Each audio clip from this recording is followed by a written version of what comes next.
फुलवो महकाता जाता है।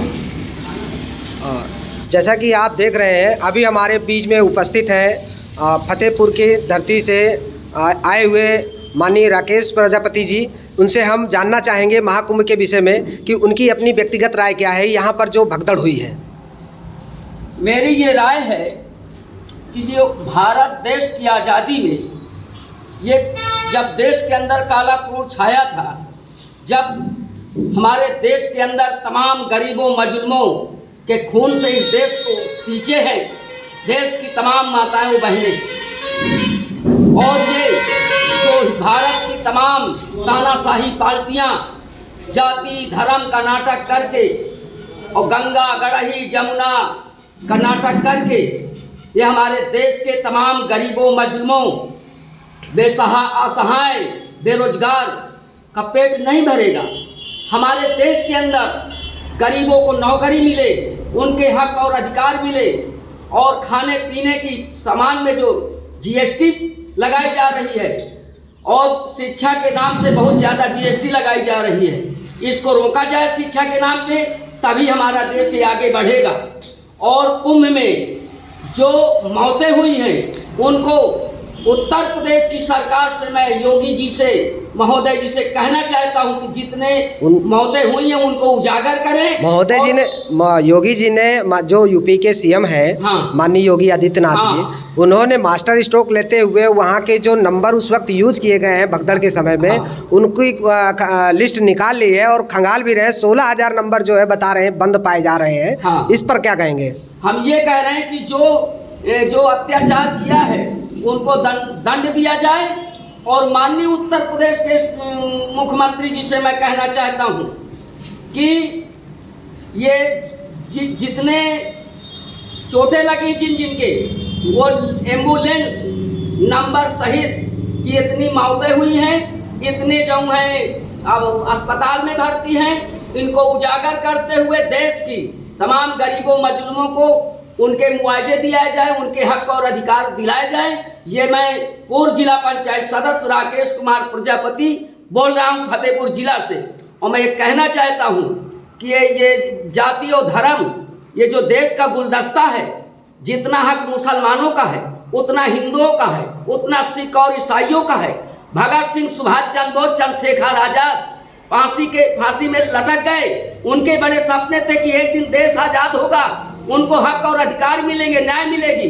जो भी सरकार आई है मैं सभी सरकारों को कहता हूँ, किसानों का बात नहीं करती, नौजवानों की रोजगार की बात नहीं कर रहे हैं। आज बेरोजगार है, बेकारी का सवाल है।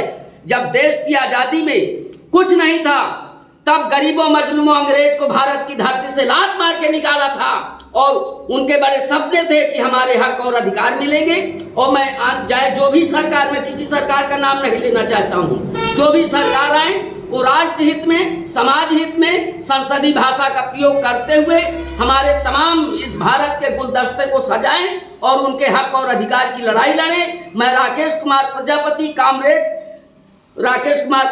भारतीय कम्युनिस्ट पार्टी पूर्व जिला पंचायत सदस्य फतेहपुर से बोल रहा हूं, और जुल्म और अन्याय के खिलाफ ये तानाशाही सरकारें जो भी आएगी मैं उनके खिलाफ अंतिम सांस तक लड़ूंगा, मर जाऊंगा, मिट जाऊंगा, नष्ट हो जाऊंगा। जुल्म और अन्याय के खिलाफ लड़ूंगा, ये भारत के लिए लड़ूंगा, और ये अब दूसरी आज़ादी लड़ना पड़ेगा, क्योंकि एक आज़ादी अंग्रेजों से लड़ी गई थी, विदेशों से। ये हिंदुस्तान के कोई भी पार्टी का जो तानाशाही दिखाएगा हम उसके खिलाफ झंडा, देश का तिरंगा लेकर के इन तानाशाहों से लड़ेंगे। यही हमारी सोच है, यही हमारी कहना है, और जुल्म और अन्याय के खिलाफ अंतिम सांस तक हम लड़ेंगे।